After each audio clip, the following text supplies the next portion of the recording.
where you were like, or that you can remember that I love baseball, like more than anything else? Was it like a play? Was it like a championship in Little League? Like, was it something that made you be like, this is it for me?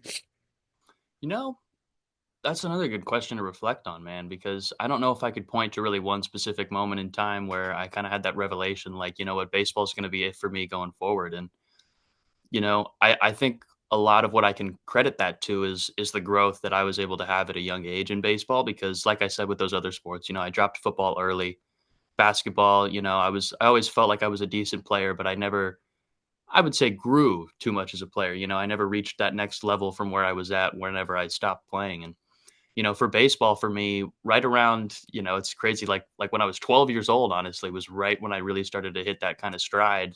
Grew a little bit. Always knew what I was doing, but finally, had the body to really do something about it. And you know, I think overcoming that obstacle of accepting that you're not the best guy on the field, even though, maybe when you're young, you think you are, and then, Yeah. realizing that, hey, I still got a lot more work to do, and then putting in that work and seeing the results, man. I think, baseball was so rewarding in that way, and that, you could really see the people that worked hard were getting rewarded, and I think that was really my favorite part of baseball, that grind and being able to be with those guys. And, I was in it for so long that I couldn't imagine anything else.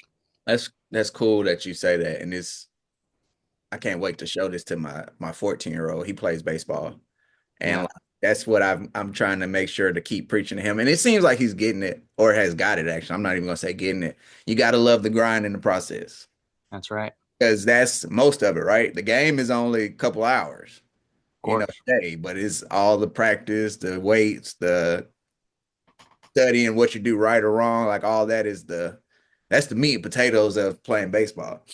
So Yes, sir. If you need one more piece of advice, tell your 14-year-old, my only regret for my entire baseball career, and I played D3 baseball, is that I didn't get in the weight room earlier. I think that would have done wonders for my career. And, I was kind of hesitant and didn't really start consistently lifting until the end of my junior year of high school.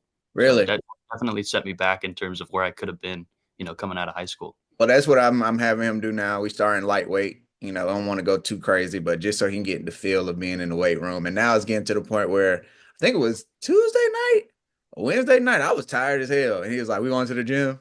But I was like, "Yeah, let's Mhm. go." I might not do as much as you do today, but we're gonna get in here together. Let's do it. So yeah, Cool. it's cool that you say that. And he's been doing it, but I'm gonna show him again because as kids they got to hear it multiple times. They got to reiterate it. Definitely. I envy my younger brother who's a football player who lives to be in the gym, because that was just never me. And he had that really early on. I'm like, dude, you're gonna be a beast, because, he had no problem being in the weight room from sun up to sundown. So Gotta love that. Gotta love mhm. that. So you drop everything, you go through high school, you're playing baseball.